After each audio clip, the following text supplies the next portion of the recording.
Shalom beloved semuanya. Kali ini bertemu lagi dengan Linda.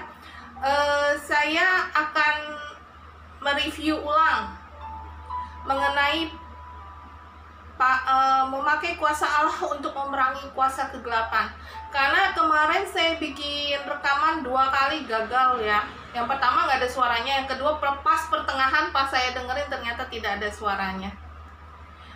Ini saya ambil dari Markus 3, temanya judul perikopnya ada Yesus dan Betsebul. Saya bacakan ya, di ayat 20, kemudian Yesus masuk ke sebuah rumah. Maka datanglah orang banyak berkerumun pula, sehingga makan pun mereka nggak dapat, karena saking ramainya padatnya rumah itu, untuk makan pun mereka nggak bisa di sana ya. Saya pakai handphone baru ya. Saya coba memakai handphone baru untuk live streaming ini gitu. Karena handphone yang lama kemarin saya rekaman ternyata nggak bisa.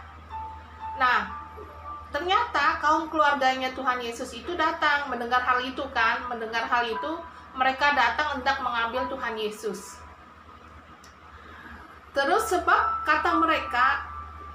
dia dengar kabar gitu kalau Tuhan Yesus tuh udah nggak waras gitu. Kalau dalam hal ini ya, menurut saya namanya kita keluarga, kita dibesarkan di keluarga kita, orang tua kita tahu karakter kita, sifat kita seperti apa, seharusnya kan seperti itu ya. Tapi mereka ini, maksudnya keluarganya ini dengerin kata-kata gosip, kata-kata fitnahan dari orang Farisi, dari orang-orang luar yang notabene kan nggak kenal siapa Tuhan Yesus.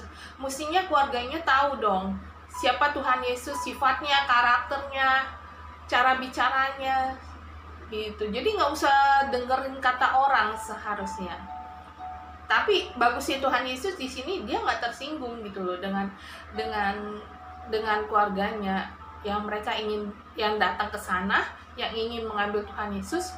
Kan berarti kan mengambilnya bukan dengan sukarela kan, dengan baik-baik, tapi agak-agak sedikit memaksa gitu. Kalau menurut saya sih dengan keadaan situasi saat itu ya, pasti agak, ayo cepet kita pulang yuk, ayo nggak usah ada di sini dulu, kamu lebih baik pulang dulu gitu, ke rumah gitu. Kalau menurut saya mah pasti ada sedikit memaksa, cuman nggak diambil hati gitu sama Tuhan Yesus tuh, nggak diambil hati kalau menurut saya. Nah, dan ahli-ahli Taurat yang datang dari Yerusalem berkata, dia kerasukan Betsebul. Nah, ini dia beritanya, gosipnya itu dia kerasukan Betsebul. Dan dengan penghulu setan, ia mengusir setan. Gosipnya seperti itu di antara orang Farisi, di antara ya ahli-ahli Taurat pada saat itu, digosip di antara masyarakat, karena mereka nggak suka sama Tuhan Yesus. Akhirnya mereka membuat sebuah gosip fitnahan yang belum tentu kebenarannya gitu. Kemudian Yesus memanggil mereka, lalu berkata kepada mereka dalam perumpamaan, bagaimana iblis dapat mengusir iblis. Kalau dalam hal ini ya, saya banyak pegang dalam ayat ini. Markus 3 ayat 23 ini banyak saya pegang.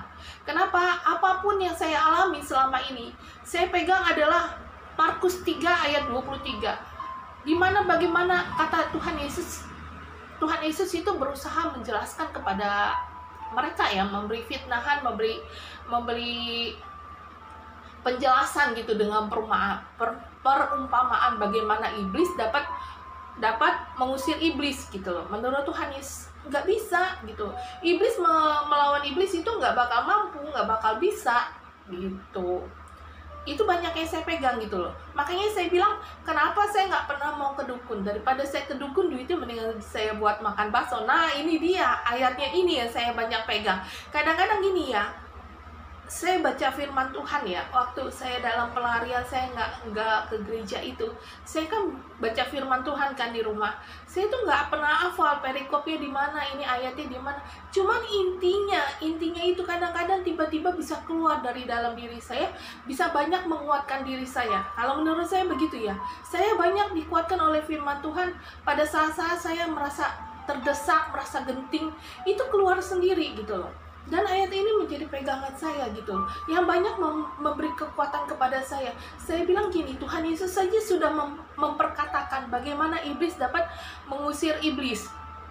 Ya kan?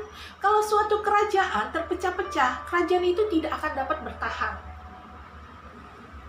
Jadi, kalau menurut saya, walaupun saya tanya di daerah sini, daerah sana gitu, menurut saya mereka itu kenal satu sama lain dan mereka tuh ada unity seperti yang Tuhan Yesus katakan gitu, ya kan? Dan jika suatu rumah tangga terpecah-pecah, maka rumah tangga itu nggak dapat bertahan, ya kan? Kalau misalnya rumah tangga kita rumah tangga normal gitu ya, rumah tangga normal suami istri, kalau suaminya selingkuh dan kalau ketahuan, namanya bangke, lama-lama ditutupi akan tercium juga kan, akhirnya kan menyebar gitu loh. Akhirnya kalau istrinya tahu, kalau istrinya nggak tahan kan pasti minta cerai, ya kan? Walaupun di dalam dunia Kristen tuh perceraian tidak pernah ada seharusnya, ya kan? Tapi kan tetap saja rumah tangga itu kalau misalnya kayak piring udah pecah, prang gitu, ya kan? Udah nggak utuh lagi gitu, udah ada yang terbelah gitu, udah ada hati yang tersakiti. Kalau menurut saya mah begitu. Jadi dalam kerajaan iblis itu mereka tuh biasanya tuh kompak, unity satu sama lain, ya kan? Demikian juga kalau iblis itu berontak melawan dirinya sendiri, dan kalau ia terbagi-bagi, ia tidak akan bertahan, melainkan sudahlah tiba kesudahannya. Jadi kalau iblis terpecah-pecah itu nggak bakal bisa tahan. Kerajaannya itu nggak bakal bisa bertahan lama. Buktinya sampai sekarang mereka masih kuat. Iya kan? Pasti kan mereka ada kesatuan di dalamnya. Ya nggak bisa dipecah-pecahkan. Jadi kalau menurut saya ya, dari nggak usah pengalaman orang deh. Dari dalam kasus saya sendiri gitu ya. Saya tuh nggak pernah mau pakai jasa dukun. Terus terang aja. Saya banyak lari kepada Tuhan. Saya banyak lari mencari Tuhan, benar-benar Tuhan ada di mana saya cari gitu. Saya benar-benar lari meminta belas kasihan Tuhan gitu. Awalnya saya nggak ngerti, semuanya saya nggak ngerti. Tapi Tuhan tuh kasih saya pengetahuan gitu. Apa yang saya nggak pernah mengerti, Tuhan tuh kasih sedikit demi sedikit pengetahuan mengenai kekuatan kegelapan yang tadinya saya nggak percaya itu ada gitu. Walaupun saya bisa melihat, saya anggap itu sebuah fata morgana ya. Saya anggap tidak nyata. Antara ada dan tiada. Menurut saya begitu ya. Cuman karena saya mengalaminya, sampai saya kesurupan. Saya pernah kesurupan. Sampai saya nggak, di tengah antara kesurupan, antara sadar nggak sadar. Saya kan sering berdoa, saya cuma ngomong ini, Tuhan Yesus tolong saya, Tuhan Yesus tolong saya. Tangan saya itu, yang sebelah kanan itu, kemarin ini, nggak bisa saya kontrol. Kayak bukan tangan saya gitu, kayak pengennya, kayak diri saya pengen memukul diri saya, kata orang, lu gila ya, gitu. Itu bukan kesurupan kali. Tapi saya bilang itu kesurupan, kenapa saya nggak bisa mengendalikan otak saya untuk sudah memerintahkan tangan saya untuk berhenti, tapi dia tidak mau berhenti, gitu. Akhirnya apa yang saya lakukan? Akhirnya saya cuma bisa berdoa, Tuhan Yesus tolong saya, Tuhan Yesus tolong saya. Akhirnya tuh tangan lemes sendiri. Akhirnya saya bisa berdoa. Saya nangis di situ sama Tuhan Yesus. Saya bilang begini, kok orang ada ya sampai begitu? Saya bilang gitu. Waktu itu, pada saat itu saya nggak pernah tahu gitu. Karena yang ngertiin saya itu kan tadinya mama saya bukan tinggal sama saya, tinggal sama adik saya, ya kan, kamar kosong. Akhirnya saya kosin gitu loh. Tinggallah kita satu tempat, ya kan. Nah, ternyata dia bisa buka pintu kamar saya gitu. Makanan saya diisi terus setiap hari. Kemarin ini saya pakai asisten rumah tangga di sini ya. Dia juga begitu, ngisi gitu loh. Air minum saya diisi, beras saya diisi. Akhirnya kan jebol gitu loh, pertahanan saya jebol gitu loh. Tiap hari bayangin, pagi siang sore diisi sama mereka. Badan saya nggak karuan. Sampai saya pakai AC derajat paling rendah, yang paling dingin itu badan saya panas sekali. Gitu. Sampai saya buat tidur aja saya pakai anduk demet, anduk dibasahin sama pakai AC. lama-lama sakit gak? Lama-lama kena angin duduk gitu. Akhirnya saya pergi ke tukang urut ya, badan saya diurut, badan saya sakit gitu, nggak tahan gitu. Akhirnya dia bilang gini, kamu bukan dikerjain. Saya pikir dari baju saya, kan waktu itu saya nggak pernah tahu. Saya pikir dari baju saya ini gak enak kalau dipakai tuh panas terus, saya bilang gitu. Ternyata tukang urut itu bilang enggak, ada sesuatu yang ngerjain katanya, masuk ke dalam katanya gitu. Antara makanan minuman dicari katanya gitu. Kalau enggak lama-lama, maaf ya katanya, bisa menyebabkan kematian katanya gitu. Akhirnya dia bilang ini yang ngerjainnya adalah orang nggak jauh kok, orang nggak jauh katanya gitu. Dan orang yang naruh ini sebenarnya dia nggak suka sama kamu katanya, dianggapnya kamu terlalu serakah. Saya tahu siapa gitu loh. Waktu itu saya nggak ngerti gitu loh, kenapa mereka main-main begitu gitu loh. Tapi lama kelamaan dari apa ya, saya belajar gitu loh, saya belajar dari pengalaman. Jadi saya anggap mantra itu makanan saya sehari-hari. Jadi saya udah pengalaman gitu loh. Walaupun mereka naruh banyak, naruh dikit, saya tahu gitu. Saya bisa merasakan gitu loh, tanpa saya berdoa sebenarnya. Kayak begitu, sampai kayak begitu gitu loh. Jadi di ayat 27 ya, tetapi tidak ada seorang pun dapat memasuki rumah orang kuat untuk merampas harta bendanya apabila ia tidak mengikat orang kuat itu. Sesudah itu baru dia bisa merampok. Jadi begini, diibaratkan perumpamaan sebuah rumah. Rumah itu misalnya isinya berapa anggota keluarga, ya kan? Misalnya 5 anggota keluarga. Laki-lakinya ada berapa, perempuannya ada berapa, anak-anaknya ada berapa. Biasanya kan yang diperhitungkan sama perampok-perampok itu adalah laki-laki. Dianggapnya laki itu bisa melawan, mempunyai kekuatan, dia fisiknya lebih kuat daripada seorang perempuan. Kecuali perempuan itu memang belajar ilmu bela diri. Kalau nggak bakal bisa, ya kan? Nah, disinilah penyebabnya gitu loh. Jadi kalau menurut saya untuk hal-hal begini ya, lebih baik kita banyak lari sama Tuhan.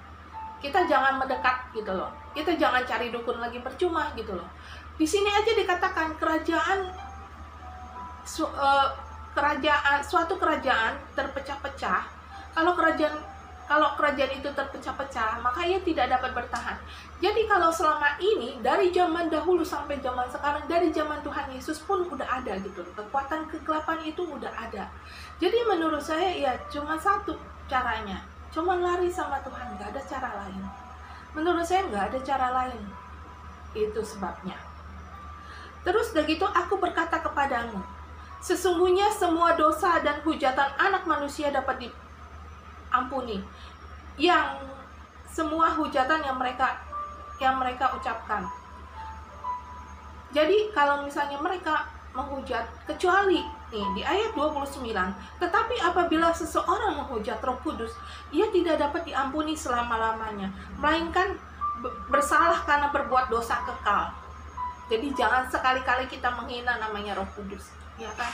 Dia adalah Roh Allah yang Tuhan Yesus berikan, yang Allah berikan untuk melindungi kita gitu loh, ya kan? Makanya pada saat Tuhan Yesus meninggalkan, aku akan memberikan pendamping bagimu, adalah Roh Allah sendiri gitu. Roh Allah sendiri yang diam di dalam diri kita, yang memberi kita banyak kekuatan. Jadi di dalam diri kita sebenarnya ada potensi proteksi daripada Tuhan untuk melawan kekuatan-kekuatan kegelapan. Nggak usah pakai hamba Tuhan kalau menurut saya. Kita pakai kekuatan daripada Tuhan sendiri dengan doa puasa. Kalau kita nggak bisa, kita pakai doa puasa. Kalau saya sih, karena saya masih mudanya, masih remajanya, saya pernah doa puasa. Sampai akhirnya saya tuh punya kepekaan tuh yang lebih gitu dari orang biasa. Akhirnya saya bilang, kalau nggak terlalu emergency, saya nggak puasa gitu. Nah kita lihat gitu, di sini kita lihat ciri-ciri orang terbelenggu tuh kayak gimana gitu loh. Dalam kehidupan sehari-harinya, biasanya mereka menghujat Tuhan, tidak tahan terhadap puji-pujian dan penyembahan. Kalau menurut saya, pujian dan penyembahan ini, saya ada gitu loh kesaksian.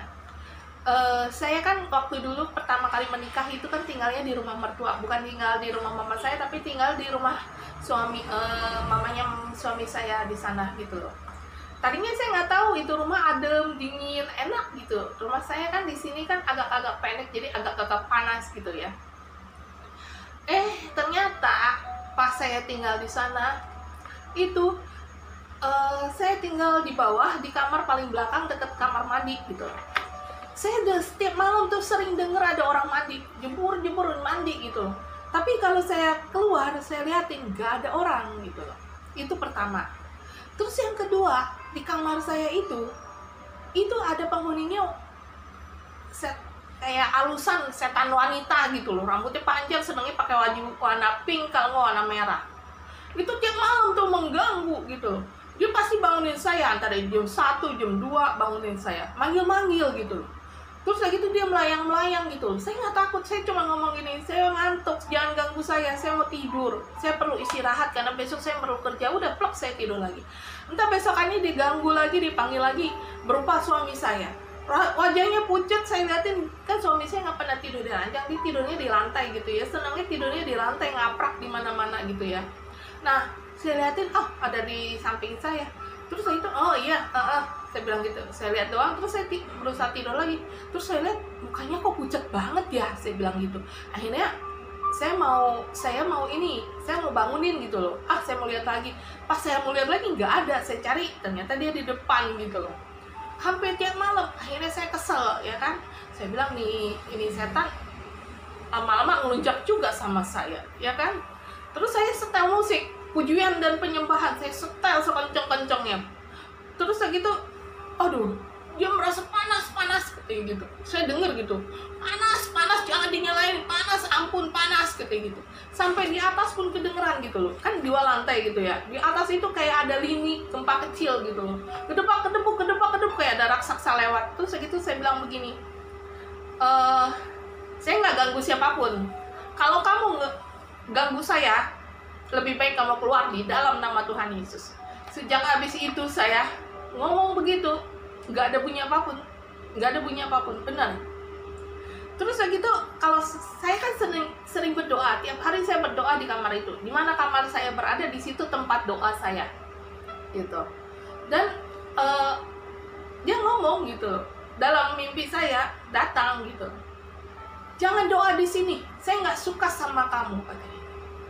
Dalam hati saya sih nggak suka, ya biarin aja, saya nggak peduli gitu loh.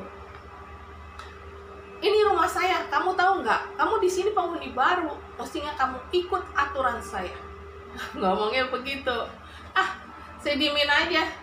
Benar, saya diemin. Saya nggak peduli. Itu waktu belum saya menyalakan pujian penyembahan. Tapi setelah saya menyalakan lagu pujian penyembahan itu nggak ada, hilang semua. Benar, hilang semuanya. Kalau menurut saya jadinya begini ya, dalam hidup ini kita nggak perlu takut sama barang-barang begitu. Kuasa Allah lebih besar gitu.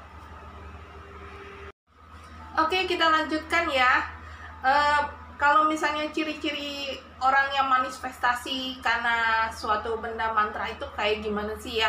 Kita lihat ya di sini ya.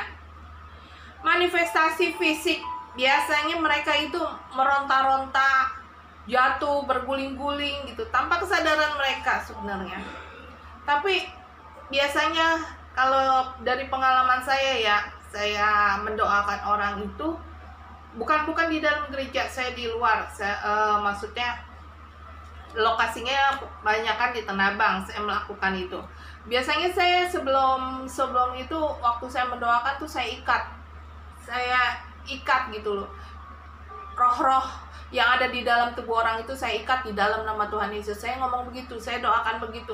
Kenapa? Supaya jangan banyak manifestasi. Kalau menurut saya mah, pernah pengalaman saya ya, mendoakan orang dari teman saya tapi bukan yang beragama Kristen.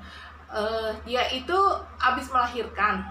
Nah, ternyata dia kesurupan gitu loh. Dia habis meres susu gitu, karena kan dia kan habis melahirkan dan dia udah kerja, udah 40 hari dia balik kerja, dan dia melakukan itu di atas, di lantai atas itu sepi, di tempat kantor pimpinan, cuman pimpinan aja isinya.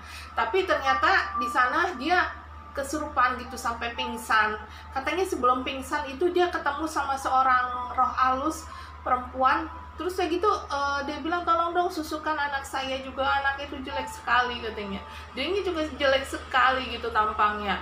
Terus kayak gitu dia mau keluar dari kantornya itu, udah sampai depan pintu, dia mau ngomong, mau menteriak, nggak bisa katanya. Akhirnya dia pingsan, jatuh pingsan gitu. Akhirnya ada yang nolong gitu. Ada yang nolong, terus kayak gitu dibawa, pindahin ke bangku pimpinan. Nah akhirnya di situ kemudian gak lama akhirnya dia sadar, tapi bukan diri dia gitu loh. Dia orang Betawi, dia nggak bisa ngomong bahasa logat Jawa. Itu dia bisa nyinden, dia nggak pernah bahasa Jawa, nggak pernah apa, dia bisa nyinden gitu loh. Terus kayak gitu akhirnya karena seperti itu didoakan kan, sama mereka didoakan, tapi nggak bisa, akhirnya dibawa pulang, suruh suaminya datang, akhirnya dibawa pulang. Terus dibawa pulang, akhirnya di rumah itu dibawa untuk diobatin. Nah 3 hari kemudian saya ditanya sama temennya, masih ada nggak Ci di dalam namanya misalnya Isabella, di dalam Isabella masih ada nggak? Saya bilang masih ada. Saya bilang itu, suruh aja datang ke tempat saya. Nah singkat kata si Isabella suruh datang ke toko saya kan, tapi ternyata dia datang nggak ketemu saya. Yang kedua pas dia muter-muter, pas saya udah datang, udah ada di toko, dianya nggak berani nyamperin saya, katanya takut ketemu saya, kata dia takut gitu loh. Akhirnya dia pulang ke kantornya. Terus temennya itu ngadu ke saya, ngomong di WA, datang nggak katanya si Isabella. Nggak datang, saya bilang itu. Lah tadi dia datang ke toko katanya, sampai lama katanya gitu. Nggak datang ke tempat saya, dia ada nih di kantor katanya gitu, tolong dong datang kemari Ci katanya gitu. Oke saya datang, saya bilang itu, nanti ya sorean saya mau tutup, saya datang. Nah kemudian saya datang dong ke kantor dia kan, saya datang ke kantor dia, Isabella ada. Pas saya datang dia ngelihat saya, matanya melotot kayak orang marah sama saya, padahal saya nggak salah apa-apa. Melotot marah, ngapain datang ke sini Ci katanya gitu. Saya nggak sakit kata dia gitu kan, sambil marah-marah. Iya nggak sakit, kamu nggak sakit, yuk kita ngobrol yuk. Nggak mau katanya gitu. Dibawa sama teman-temannya kan, terus dibawa ke dalam kantor yang maksudnya cuman mereka bertiga ya, sama Isabella, jadi berempat, sama saya berlima. Terus kemudian saya pegang ya Isabella, saya bilang gitu, enggak saya apa-apain kok, cuman saya pegang, terus saya doakan, ngerontak dia. Udah saya ikat tuh, untung dia nggak manifestasi, cuma merontak. Terus kayak gitu, akhirnya tahu badan dia kan kecil, lebih kecil dari saya gitu, kecil, kurus, pendek gitu. Terus akhirnya sampai dipegang berapa orang? 3 orang nih, satu temennya keluar kan, karena dia laki-laki, dia keluar gitu loh. Keluar sebelum ini dia udah keluar duluan, jadi cuman perempuan doang gitu di dalam. Terus udah meronta gitu, terus saya ikat gitu loh, saya ikat dalam nama Tuhan Yesus. Terus saya pegangkan badan dia yang mana, yang ini saya pencet gitu loh badannya, sambil saya doakan gitu, dalam nama Tuhan Yesus, dalam nama Tuhan Yesus gitu loh. Mau tahu nggak saya ngerjain itu sampai itu jam 2:30, selesainya jam berapa? Jam 5 lewat, lama banget gitu. Sampai saya bilang, ayo dong, saya bilang itu, bantu dong, saya bilang, kamu harus punya kesadaran juga, bantu gitu, jangan terlalu diiming-imingin gitu. Sampai capek saya, terus terang aja saya capek ngerjainnya.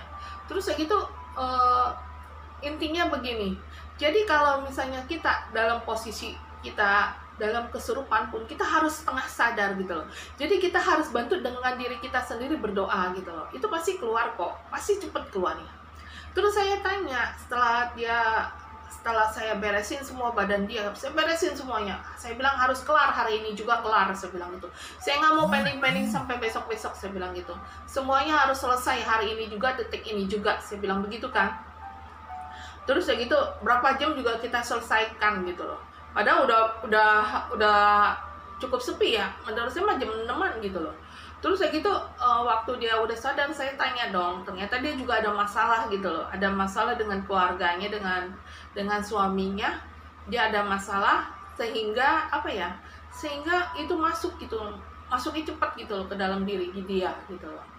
Terus kayak gitu akhirnya sebenarnya yang masalah itu bukan yang roh yang bisa nyindir itu, ada lagi gitu loh, roh yang lain gitu, laki-laki gitu, rohnya itu kuat gitu loh, termasuk kuat gitu loh, sampai itu yang merontaknya tuh terlalu besar gitu loh, sampai lari-lari, sampai saya uber-uber kemana-mana gitu di dalam tubuh dia, sampai ke jempol kaki pun saya uber gitu. Karena dia perempuan sih nggak masalah gitu ya, tapi kalau laki-laki saya nggak pernah pegang gitu, kalau perempuan saya pegang gitu. Terus singkat katanya akhirnya dia menceritakan dia ada masalah dengan suaminya, ya istilahnya berantem lah gitu loh, padahal anaknya baru yang kedua ini gitu loh, berantem karena masalah keluarga dari pihak istrinya, pihak perempuan ingin bantu, pihak laki pinginnya udah berkeluarga, ya udah dong masing-masing gitu loh. Sedangkan namanya perempuan kan nggak tega kalau orang tua atau adiknya itu mau biaya uang sekolah nggak ada kan, biar gimana dia pasti mengusahakan gitu. Sedangkan kalau laki kan cuek, bodo amat gitu ya kan, gue udah punya keluarga sendiri, urusan masing-masing, maksudnya begitu gitu loh. Tapi lakinya itu nggak bikin solusi jalan tengah gitu loh, dia ngambil keputusan sepihak aja. Akhirnya perempuannya kan ngambek sendiri, pikirin sendiri, kemeresek gitu. Ditambah lagi dia beli, senengnya makannya di satu tempat gitu, pecel ayam di satu tempat gitu. Ya udah, saya bilang udah besok jangan makan di sono lagi, nggak tahu kepengen lagi. Saya bilang kalau kepengen itu dilawan, jangan terusan. Kalau keinginan pengen di satu tempat itu turutin, pasti ada sesuatu jamu yang aneh-aneh. Saya bilang gitu, jangan ya besok. Iya kata dia gitu, soalnya kata dia kemungkinan karena dia berantem gitu ya sama suami, jadi nafsu makan dia tuh berkurang gitu loh. Kalau perempuan kadang-kadang kan kalau itu suka kebawa kan emosinya, akhirnya nggak gitu mau makan gitu loh, jadi dia makan, dia paksa cuma pakai pecel ayam gitu. Sampai masakan kakak suaminya pun dia nggak mau sentuh gitu loh. Ya namanya orang lagi emosi ya kan. Nah kita lanjutkan lagi ya. Nih, berteriak-teriak, meraung-raung, menyumpahi, kadang-kadang tertawa yang nggak wajar gitu, sinis, ketakutan, kepanasan, terus kesakitan. Kadang-kadang seperti itu. Kadang-kadang sinar matanya itu penuh dengan emosi sama orang yang mau membantu dia. Tatapan matanya kosong, kadang-kadang kayak seperti orang kesurupan gitu. Terus berusaha menyakiti diri dia sendiri, tanpa sadar bisa menyakiti diri dia sendiri gitu loh. Seperti itu gitu loh. Terus perilakunya itu nggak wajar gitu loh, karena roh jahat itu benar-benar mencengkram dia gitu loh. Terus kayak gitu, kadang-kadang kalau kita lagi pelepasan itu keluarnya air lendir gitu loh, air liur, kayak air liur gitu, cairan air liur yang keluar dari tenggorokan kita gitu loh, dimuntahkan semuanya seperti itu. Tapi kalau udah dimuntahkan gitu lega rasanya, bebas, merdeka. Kalau menurut saya mah seperti itu, karena saya sering gitu loh seperti ini. Biasanya kalau misalnya saya kena jamu-jamuan mantra-mantra gitu, saya mesti keluarin gitu loh, air liurnya, ininya, termasuk setan-setannya saya harus keluarkan. Cuman kalau di konten YouTube ini kayaknya saya belum berani ya untuk memperagakan apa yang saya keluarkan gitu loh dari tubuh saya gitu loh. Saya naruhnya di Facebook, ada di Facebook saya, ada kok. Saya waktu saya ngeluarin gitu hal-hal yang di dalam tubuh saya, hal-hal negatif dalam tubuh saya keluarkan, saya taruh di Facebook saya. Itu dia. Terus hembusan nafas yang kuat, ada sesuatu yang mengalir, yang keluar dari tungkai tubuh. Kalau menurut saya ya, kalau kita makan sesuatu yang aneh, sebenarnya sih seharusnya kita sebelum makan, kita doakan dulu semuanya disucikan, dikuduskan di dalam nama Tuhan Yesus dengan kuasa darah Yesus Kristus gitu. Seharusnya seperti itu. Kadang-kadang kan kita lupa, main makan aja gitu, udah makan udah gitu, waduh ada isian ternyata. Nah itu dikeluarkan semua, harus dikeluarkan semua. Saya juga belajar kok, belajar untuk mengeluarkan. Saya belajar dari pelepasan sebenarnya, karena waktu dulu kan saya tahu badan saya tuh nggak sehatnya karena sesuatu, bukan karena penyakit tapi karena sesuatu. Cuman saya nggak tahu cara mengeluarkannya itu seperti apa. Tapi setelah habis saya mengikuti pelepasan itu, saya bisa mengeluarkannya. Saya belajar bukan mengeluarkan air liur aja ya, tapi makhluk-makhluk gaib yang dalam tubuh saya, yang hal-hal negatif, roh-roh jahatnya itu saya keluarkan semua begitu. Sampai detik saya sekarang pun kalau misalnya ada pengelarisan makanan yang saya ketahui, ya udah saya keluarin aja. Udah biasa sekarang mah, udah biasa, seperti biasa aja gitu loh, saya ngeluarin gitu. Dia masuk lewat mulut, pintu masuknya kan lewat mulutnya, saya keluarkan lewat mulut aja, nggak usah pakai yang lain. Sebenarnya semuanya itu bisa dipatahkan dengan kuasa darah Yesus ya. Hanya dengan darah Yesus, gak ada yang lain kok. Dari dulu saya juga larinya ke Tuhan Yesus kok, gak ada yang lain kok. Beneran. Saya lari, saya makin mendekat sama Tuhan Yesus. Padahal dulu saya takut dekat sama Tuhan Yesus. Semakin dekat sama Tuhan Yesus, semakin saya cinta sama Tuhan Yesus, saya semakin mengikuti apa yang Dia rencanakan dalam hidup saya. Tapi akhirnya buntut-buntutnya saya muter-muter sana sini. Saya tolak sana, saya tolak sini, saya menghindar sana, menghindar sini. Tetap aja akhirnya buntutnya juga saya terima. Seperti itu. Jadi menurut saya sih hal-hal gaib itu nggak usah terlalu ditakutin, dan kita nggak usah pergi ke dukunnya. Kita proteksi diri, Tuhan tuh kasih diri kita tuh proteksi dengan cara kita berdoa, dengan cara kita berpuasa, itu aja sih. Nggak ada yang lain menurut saya. Cuman dengan cara itu doang satu, menurut saya. Nggak ada yang lain. Menurut saya kalau kita pergi ke dukun lagi percuma gitu loh, ditimpa lagi, bukan dikeluarin sama dia. Mestinya kan makhluk-makhluk yang nggak negatif dalam tubuh kita itu harusnya dikeluarin aja udah kok, nggak usah dipakai macam-macam menurut saya mah. Nggak usah dimacam-macamin lagi gitu loh. Kita itu tubuh, jiwa, roh kita udah sempurna di hadapan Tuhan. Maksudnya Tuhan menciptakan kita dengan apa? Dengan serupa segambar dengan Tuhan. Jadi nggak perlu macam-macamin lagi gitu loh. Menurut saya nggak usah pergi-pergi ke dukun. Buang-buang duit, hasilnya juga nggak maksimal. Maksudnya gini, malah ditimpa lagi sama dia. Yang ada bukan makin dikit, malah makin banyak, iya kan? Oke, kita lanjutkan firman Tuhannya yang selanjutnya ya. Oke, kita lanjutkan lagi ya. Selanjutnya adalah biasanya orang yang dalam ciri-ciri orang yang terbelenggu itu, mereka nggak suka baca firman Tuhan, nggak suka berdoa ya. Punya ketakutan, tapi ketakutannya itu nggak wajar. Kerja ini takut, kerja ono takut gitu loh. Ini ada contoh kalau yang ketakutan ini. Ada ya suami istri yang kerja banyakan istrinya. Nah suaminya ini keluarga istrinya ini buka warung gitu loh, warung kelontong, karena deket kantor. Deket perkantoran kan pasti rame ya kan. Ada jual buku, jual beras, macam-macam deh kebutuhan sehari-hari gitu loh. Jual minuman kayak aqua, bukan jus ya, apa sih minuman kecil-kecil itu loh. Saya nggak pernah minum jadi nggak tahu, kayak teh botol, teh pucuk gitu, jual semuanya. Rokok semuanya jual gitu, komplit lah gitu. Nah suaminya itu mau dimodalin sama dia, kamu dagang aja di depan rumah gitu loh, buka apa sih namanya tuh, kayak meja kecil, bikin jus gitu loh, pop ice apa gitu, jus mangga, jus buah naga. Kalau menurut saya mah pasti laku gitu loh. Kenapa? Karena di sono orang lewatnya banyak gitu loh, walaupun gangnya nggak terlalu besar. Cuman menurut saya mah pasti laku. Kenapa? Di situ tuh depannya dia itu banyak gerobak-gerobak warung-warung gitu loh, yang dagang-dagang ketoprak, dagang makanan, dagang minuman, dagang apa ya kan. Menurut saya mah laku. Tapi dia itu ketakutan, takut kelaku lah katanya gitu. Nanti kalau nggak laku, sayang modal kamu. Terus kayak gitu, ya udah kamu kerja aja, kamu kan bisa ngutak-atik motor katanya. Kamu kerja sama orang, atau kamu perhatiin bengkel yang teman kamu ada, kamu perhatiin aja di sana. Sebulan 2 bulan di sana, kalau udah bisa, kita cari tempat kontrak, buka bengkel. Nggak mau juga, entah nggak laku lah. Entah kalau saya kerja, kalau misalnya bosnya nggak laku kan kasihan juga nih. Banyak ketakutannya dalam hidup gitu. Untungnya istrinya sabar gitu loh. Selama ini yang kerja banyakkan istrinya daripada suaminya. Suaminya mah bapak rumah tangga. Nggak kerja ini, nggak kerja ono. Untung belum punya anak. Coba kalau udah punya anak. Namanya orang hidup kan kebutuhan ada aja. Buat perut, buat makan lah setidak-tidaknya. Ya kan, kalau baju lah taruhlah jarang beli nggak apa-apa lah. Ya kan. Kalau masih layak pakai, masih ada tukang permak. Kadang-kadang kalau saya bajunya kebesaran aja, saya tadinya tangan panjang saya pendekin tangannya. Terus itu kadang-kadang saya bikin jadi you can see, jadi model baru gitu. Ya kan, divariasi aja, suruh tukang jahit. Bisa. Begitu, ya kan? Terus kemarahan tuh emosi yang nggak wajar gitu loh. Jadi kadang-kadang cepat tersinggung atau gimana. Kayak kemarin ya, saya tuh cepat emosi banget. Terus akhirnya saya berdoa, saya ngecek badan saya. Kenapa ya Tuhan? Biasanya saya nggak seperti ini gitu loh.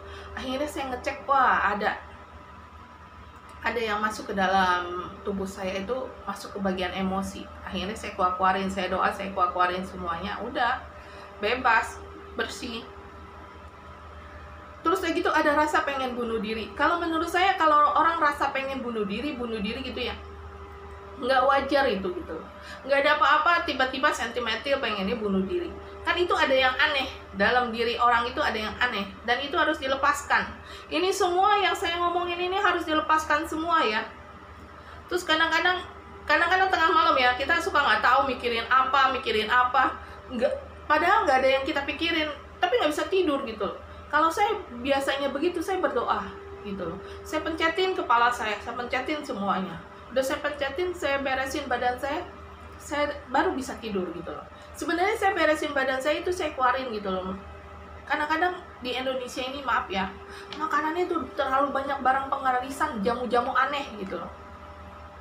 Ya kan? Terlalu banyak jamu-jamuan yang aneh-aneh. Dan kalau itu masuk ke badan kita itu nggak benar. Jadinya nggak beres. Makanya kan ada orang tiba-tiba meninggal muda. Bukan karena itu, bukan keracunan makanan, karena banyak jamu-jamuan yang aneh-aneh. Kadang-kadang kita jadi sakit yang gak jelas, pusing gak jelas, panas gak jelas. Saya pernah loh, sampai kemarin ini waktu dikerjain, waktu saya nggak ngerti badan saya dikerjain loh gitu loh. Saya makanin obat, saya pikir saya sakit tipes gitu loh. Saya makanin obat cacing itu 20 botol, nggak sembuh-sembuh. Saya ke dokter, sembuh sebentar, kasih obat, sembuh sebentar, terus segitu sakit lagi. Ditimpa terus gitu loh. Akhirnya saya bisanya, waktu itu saya ikut pelepasan. Waktu mau ikut pelepasan ya, terus terang perut saya sakit sampai melilit. Itu seharian saya, maaf ya, BAB. Nggak jelas gitu loh, sakit, keringat dingin, nggak jelas gitu loh.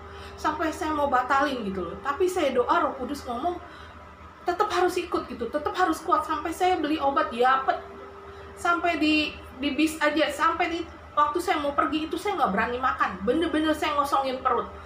Sampai saya naik bis, dibagi makanan pun saya nggak mau makan, saya takut diare gitu loh. Kalau diare kan nggak lucu ya. Terus nggak makan, nggak minum, bener-beneran saya itu sampai setengah hari lebih saya. Terus kayak gitu saya doa terus, saya bilang, Tuhan kuatkan saya. Bener, cobaan itu sampai begitu banget gitu. Waktu itu saya tahu badan saya sakit karena dikerjain orang, tapi saya nggak ngerti cara ngeluarinnya kayak gimana, ya kan? Akhirnya saya ikut pelepasan itu, HMC itu. Akhirnya di sana dibahas semuanya, pokoknya dari tahap bawah sampai atas dikupas semuanya, sampai semua tentang masa kecil saya gitu loh. Ada yang maksudnya ngeganjel dalam diri saya, masuk ke alam bawah sadar saya nggak tahu gitu. Akhirnya dilepaskan semua gitu, dibersihkan semua, muntah semuanya. Muntahnya berupa apa? Air liur, ya kan? Semua dimuntahin. Saya kan sering minum air tepekong, air papa saya doa kan saya sering minum, wah muntah semuanya, bener muntah semuanya. Karena kan papa saya sering ngomong jadi anak pinter ya, jadi anak pinter gitu. Yang dikasih cuma saya doang, adik saya nggak pernah dikasih sama papa saya doang yang dikasih gitu.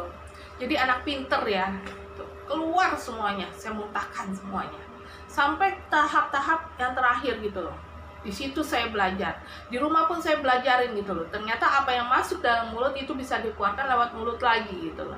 Cuman kalau saya keluarkan di sini kayaknya takutnya banyak yang ini ya. Misalnya saya contoh keluarkan gitu ya. Itu kan bentuknya suara raungannya beda, bukan suara saya. Janganlah. Biasanya tengah malam itu saya selalu, kalau misalnya saya makan tuh seharian, saya tuh mesti tahu makanan saya tuh apa aja. Kenapa? Nanti kalau pas badan saya malam panas, saya mesti doa dulu, saya mesti beresin badan saya dulu, saya keluarin semuanya. Kenapa saya setiap malam, setiap hari itu saya ngomong begini, tubuh saya, darah saya, tubuh jiwa roh saya, darah saya, tulang tengkorak saya, hari kelahiran saya, hari kematian saya, nama saya, semuanya milik Tuhan Yesus. Milik Tuhan Yesus. Jadi saya tahu gitu loh, kalau saya makan yang aneh dikit gitu ya, itu saya ngerti gitu. Misalnya saya kasih tahu ya contoh-contohnya, ciri-cirinya. Kalau makanan di lidah kita rasanya pahit gitu, pahit banget. Kayak makan ini loh, kayak makan apa, mahoni tuh, pahit deh pokoknya. Lebih pahit dari jamu. Lama-lama pahit gitu mulut kita. Ah, itu ada sesuatu. Atau makanan itu terasa hambar, itu ada sesuatu. Pahit itu kadang-kadang sekarang di apa, di iniin loh, di sama tukang warungnya itu, makanan itu ditambah gula lebih banyak, apa asin lebih banyak, garam lebih banyak, itu tetap berasa kalau buat saya. Kenapa? Saya tuh suka merasakan berat tubuh saya tuh seperti apa kalau setelah makan nih. Misalnya saya makan 1 piring tuh berat tubuh saya seperti apa, itu saya mesti tahu gitu loh. Tiba-tiba perut saya peka gede banget gitu, wah udah itu udah lain deh gitu. Biasanya kalau makanan itu udah terlalu pahit banget gitu di lidah saya sampai saya nggak bisa makan, akhirnya saya nggak makan, akhirnya kebuang gitu. Makanan mahal, makanan murah pun sama gitu loh, terlalu banyak gitu loh, naro macem-macem. Kalau menurut saya, kita bikin makanan itu kan kenikmatan. Kalau yang begitu tuh nggak nikmat. Kalau kita doakan itu semua hambar rasanya. Kadang bau kembang, ada saya beli beli buah gitu di pinggir jalan, mulut saya lagi nggak enak, saya mau makan buah, saya beli lah, sambil jalan saya makan gitu loh, sambil jalan saya makan. Kadang-kadang kalau misalnya ini saya makan sambil jalan aja gitu, di motor di mana saya makan aja sambil jalan gitu. Deh lah, baunya bau kembang, akhirnya saya buang.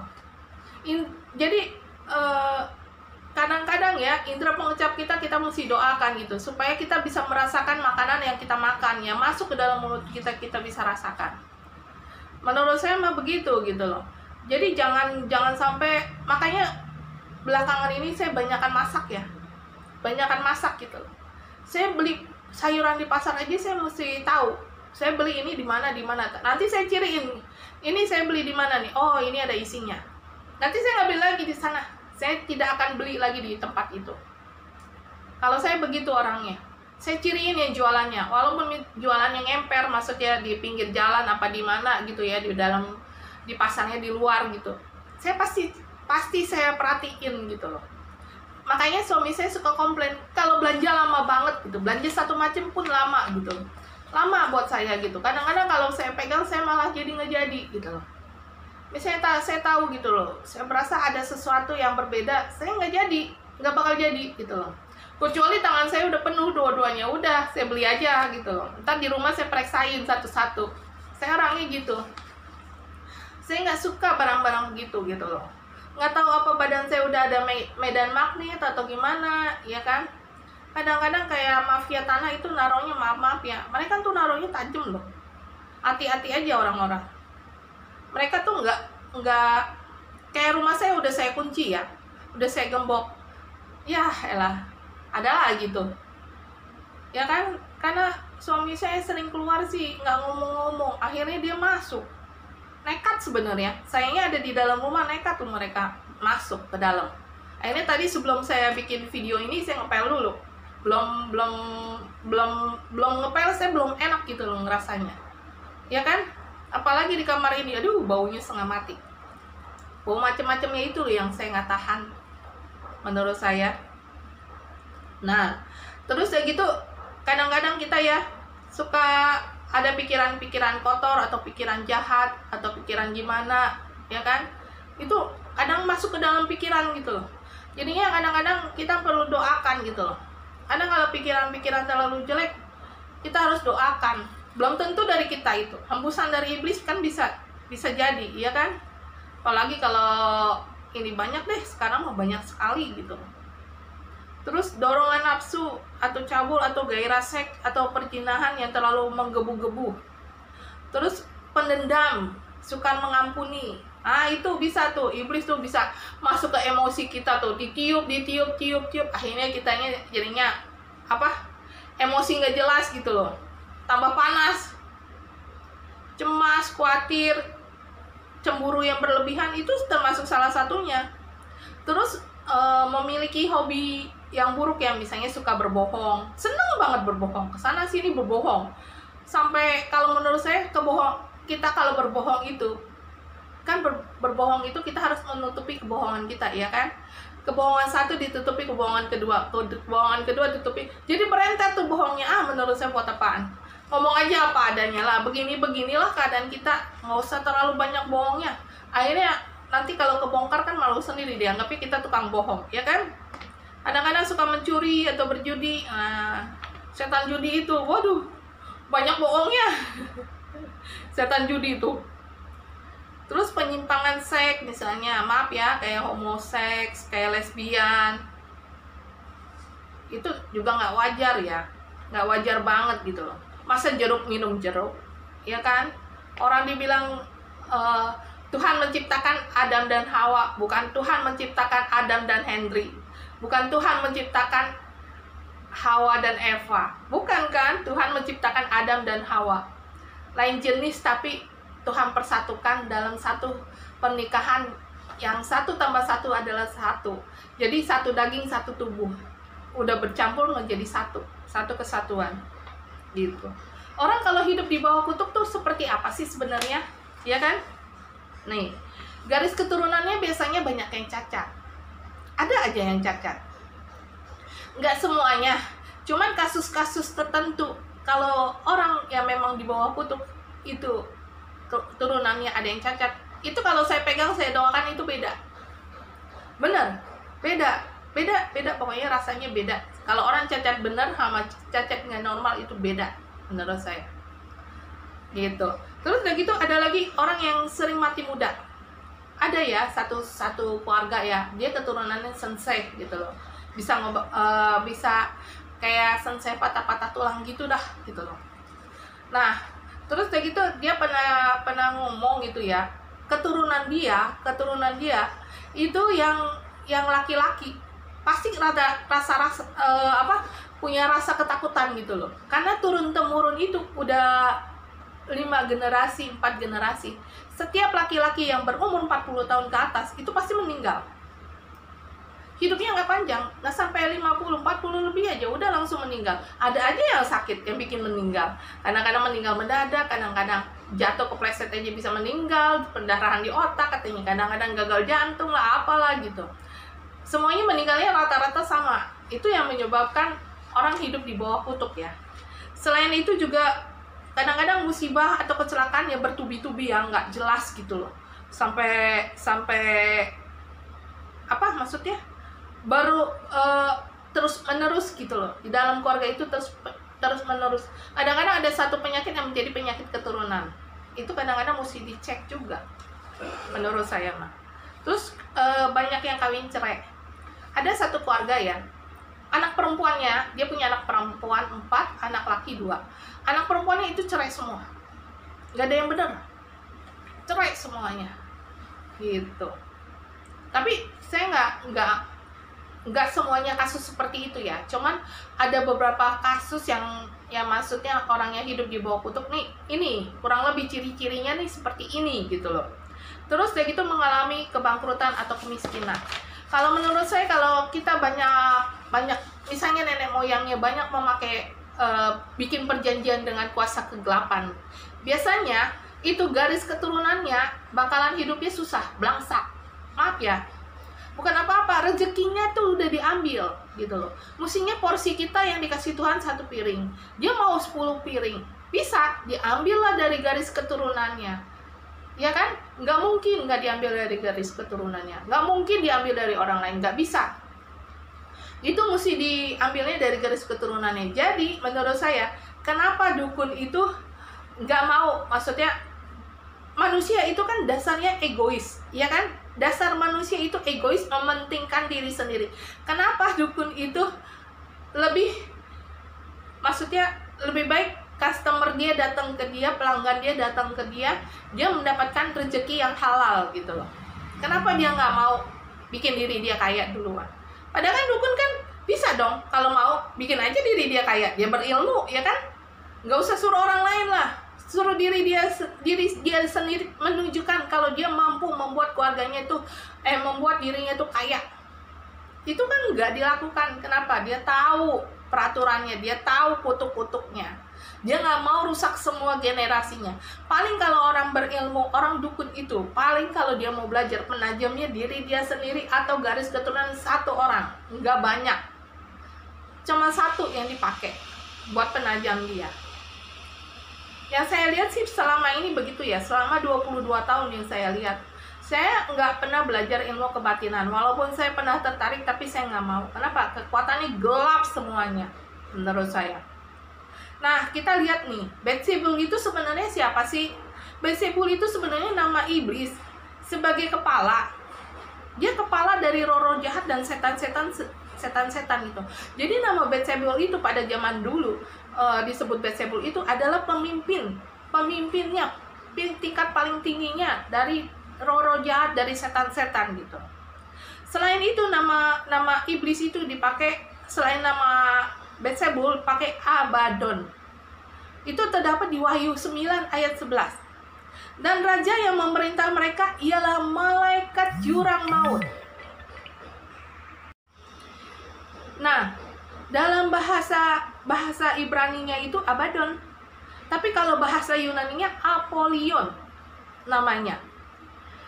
Jadi, selain itu nama iblis itu selain Abaddon, Apollyon, malaikat jurang maut, Beelzebul, apalagi namanya? Ya kan, kita lihat di Yohanes 8 ayat 44. Kalau iblislah yang menjadi bapakmu dan kamu ingin melakukan keinginan bapakmu. Ya kan? Kadang-kadang di alam bawah sadar kita iblis itu memerintah gitu loh.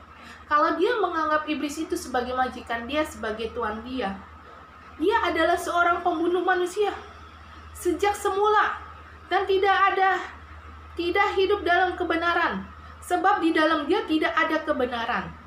Apabila ia berkata dusta, ia berkata atas keinginannya sendiri, sebab ia adalah pendusta dan bapa segala pendusta. Nih, julukan dari iblis adalah bapa pendusta, ya kan? Di dalam 1 Tawarik 21 ayat 1. Nah, kita lihat, iblis bangkit melawan orang Israel dan ia memujuk Daud untuk menghitung orang Israel. Dia membujuk Daudnya lewat pikiran. Kadang-kadang kalau pikiran kita terlalu aneh-aneh, menurut saya, jangan terlalu diterusin, jangan dimanjakan. Tapi kita harus pikirin banyak firman Tuhan, kita harus banyak berdoa. Bukan karena saya pendoa syafaat ya, tapi itulah kebenaran yang ada di dalam masyarakat sekarang ini. Kalau kita banyak makanan yang terlalu aneh-aneh, banyak jamunya ya, kepala kita pusing gitu. Kadang-kadang untuk membaca firman Tuhan aja nggak masuk di otak. Berkali-kali kita baca firman Tuhan pun nggak masuk. Itu kita harus berdoa dulu. Benar, kita harus berdoa untuk mengeluarkan semua barang-barang yang negatif dalam diri kita. Kenapa? Karena iblis itu bapa pendusta. Di dalam diri dia tuh nggak ada kebenaran sama sekali. Dia malah menjadi pembunuh ya. Kenapa? Dia kan dia memang dikhususkan nantinya pada akhir zaman itu masuk ke dalam api neraka, api yang kekal. Ya kan? Dan setiap orang pengikutnya juga ikut masuk ke dalam api yang kekal, kecuali dia bertobat. Dan bertobat cuma satu jalan doang, melalui Tuhan Yesus, melalui darah Yesus yang suci. Itu doang yang bisa membatalkan semua perjanjian. Nggak ada, di bawah kolong langit ini nggak ada kuasa yang lebih besar daripada kuasa Allah. Nggak ada. Kuasa iblis memang ada di dunia ini, tapi kuasa Allah lebih besar daripada kuasa iblis. Dari kuasa apapun yang ada di dunia ini, kuasa Allah lebih besar. Ya, saya hadapi selama ini ya, saya memakai banyak kuasa Allah, dan saya banyak melihat cara Allah menolong saya. Saya banyak melihat cara Tuhan untuk menolong saya itu seperti apa. Itu yang saya lihat selama ini. Saya bikin konten YouTube ini sampai yang ketiga ini. Aduh ya Tuhan, biarlah ini jadi di dalam nama Tuhan Yesus. Jangan gagal lagi. Terus begitu kita lihat di dalam Kolose 1 ayat 13. Ia telah melepaskan kita dari kuasa gelap dan memindahkan kita dalam kerajaan anaknya yang kekasih. ya kan? Tadinya kita ditudungi oleh kekuatan kegelapan. Tapi waktu kita banyak berdoa, kita banyak bertobatlah, istilahnya kita bertobat di hadapan Tuhan. Kita percaya kepada Tuhan Yesus. Bukan suam-suam kuku ya, kaki kita sebelah menginjak di kekuatan kegelapan, kaki kita sebelah kanan menginjak ke Tuhan Yesus. Gak bisa seperti itu.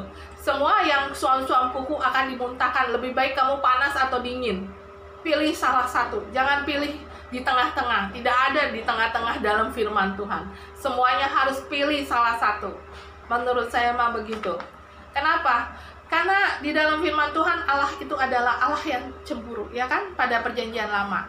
Tapi dalam zaman anugerah ini, setelah Tuhan Yesus menebus dosa-dosa kita, Tuhan Yesus banyak, maksudnya Allah itu banyak memberi kesabaran, banyak bersabarlah kepada kita, banyak menunggu pertobatan kita, gitu.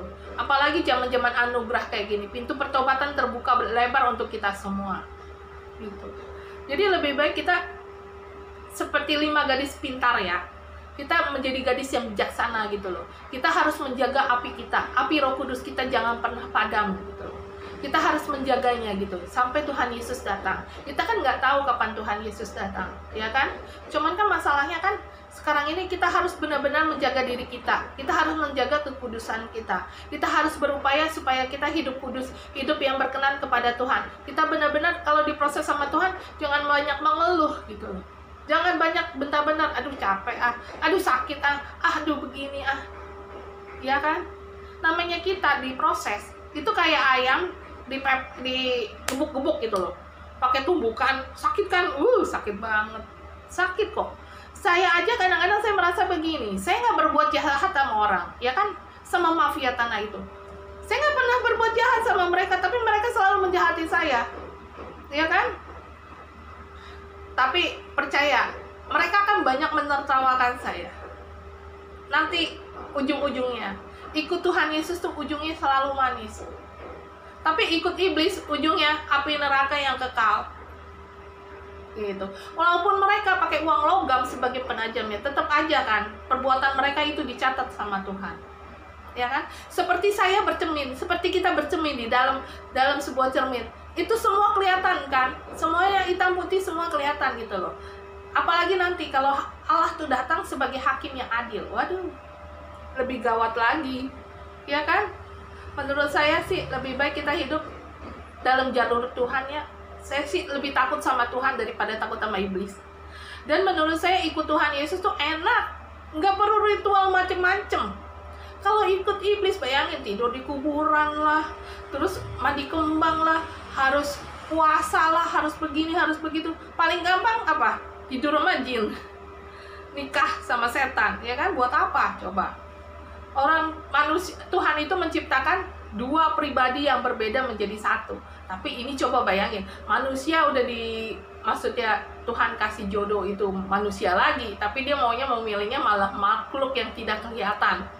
Kan aneh menurut saya, hanya untuk mengejar supranatural, kekuatan gaib yang aneh-aneh. Dan membuat orang tuh kalau misalnya nggak di dalam Tuhan itu kadang menurut saya ya, perasaannya selalu panas, selalu penuh emosi. Dikit-dikit emosi ini, dikit-dikit emosi itu.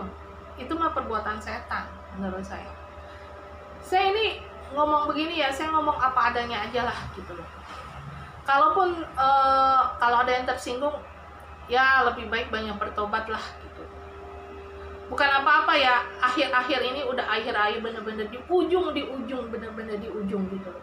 Kita harus bener-bener mendekatkan diri kita, bener-bener hidup kita sepenuhnya kepada Tuhan, bukan kepada iblis gitu loh. Iblis itu bapak penipu. Dia itu bisa membuat kamu kaya, cuma mengambil dari rezeki anak-anak kamu.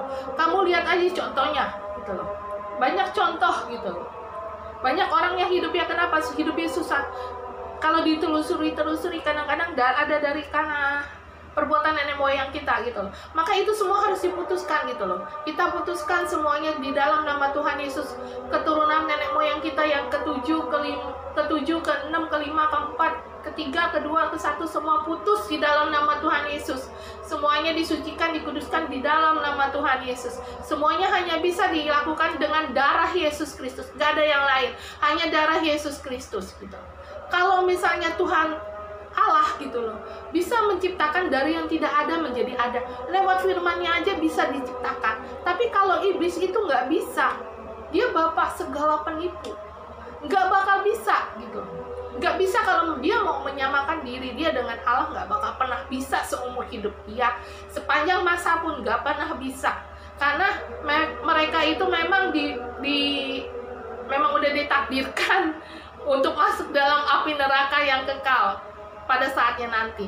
Dan setiap orang mengikutnya, saya ngomong dengan kejujuran saya ya, nanti kamu menjual roh kayak Esau, menjual hak kesulungannya hanya untuk sepiring kacang merah. Buat apa kita mendapatkan kekayaan, tapi kita kehilangan jiwa kita, roh kita, terus keturunan kita dirusak. Buat apa gitu loh. Iblis itu kamu bisa suruh-suruh, emang awal-awal bisa, tapi belakangan dia mintanya lebih banyak dari yang kamu minta. Terutama dia minta kehidupan kamu, roh kamu, jiwa kamu. Pada saat kamu meninggal, kamu akan menjadi budaknya iblis. Kenapa?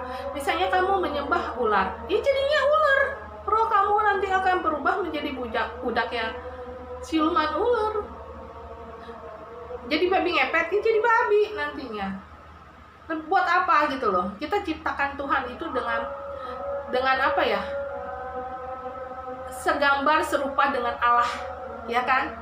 Buat apa kita rusak dengan mengikuti dengan iblis, dengan nafsu yang sesaat, dengan roh mamon yang sesaat doang gitu loh. Kita hidup di dunia ini kontraknya berapa lama? Nggak bakalan lama banget. Bisa 40 tahun, 50 tahun. Sekarang aja umur 30 aja banyak yang udah meninggal. Makan makanan yang nggak sehat, ya kan? Tubuhnya nggak banyak olahraga. Terus ditambah lagi, kita kalau umur 60 itu udah anugerah. Umur 100 udah puji Tuhan, ya kan? Jadi buat apa kita bikin susah-susah hidup di dunia, ya kan? Kalau misalnya masuk neraka itu adalah apinya itu api-api yang kekal, benar-benar api yang kekal. Buat apa? Lebih baik kita ikut Tuhan Yesus, kita mendapatkan mahkota kehidupan dari Tuhan. Ya kan, kita punya rumah di surga, kita punya rumah di bumi. Sakit sesaat itu adalah sebuah proses. Sebuah proses itu perlu banyak pengorbanan. Kita ikut Tuhan Yesus itu kita harus menyangkal diri. Kita ikut Tuhan Yesus itu kita perlu memikul salib. Kalau menurut saya mah seperti itu. Jangan banyak memikirkan ego kita, pikiran kita, apa yang kita inginkan gitu loh. Jangan seperti itu. Tapi kita harus hidup benar-benar di dalam kekudusan Allah ya. Memang kita nggak bisa gitu, seperti Allah nggak bisa sampai kapanpun nggak bisa. Tapi kita berusaha hidup kita tuh benar gitu loh. Hidup kita benar di hadapan Tuhan gitu loh. Dan semuanya itu perlu proses, ya kan? Jangan sakit dikit udah ambil jalan pintas. Manusia itu gampang sekali mengambil jalan pintas.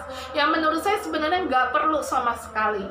Buat apa ngambil berjalan pintas seperti itu? Nggak perlu menurut saya. Lebih baik kita hidup di dalam kekudusannya Allah. Ya, kita berdoa kali ini.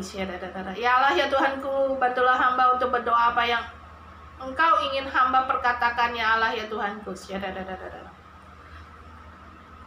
Pada akhir-akhir ini banyak orang yang banyak menyeleweng. Banyak orang yang lari daripada Tuhan. Banyak orang yang mendukakan hati Tuhan. Kembalilah kepada Tuhan. Karena sekarang ini adalah zaman yang benar-benar zaman baru. Zaman anugerah di mana tangan Tuhan akan banyak mencengkram orang. Banyak hati yang diubah oleh Allah. Banyak hati yang benar-benar akan dirubah 180, 380 derajat oleh Tuhan. Kenapa? Karena Roh Kudus akan bekerja di dalamnya. Roh Allah akan bekerja di dalamnya. Pengertian akan firman Tuhan akan semakin ditambah-tambahkan.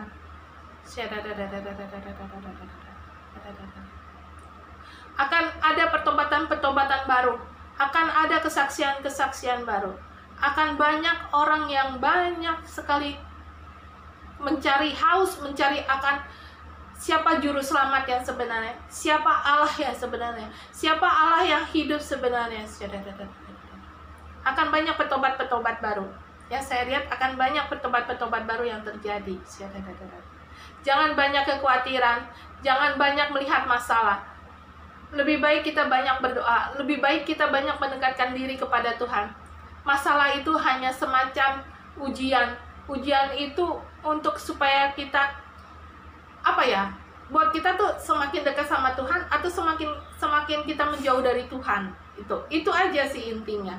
Tuhan kan pasti kasih kita kebebasan memilih gitu loh, jalan mana yang mau kita tempuh. Tapi kalau menurut saya lebih baik kita menempuh jalan Tuhan gitu loh.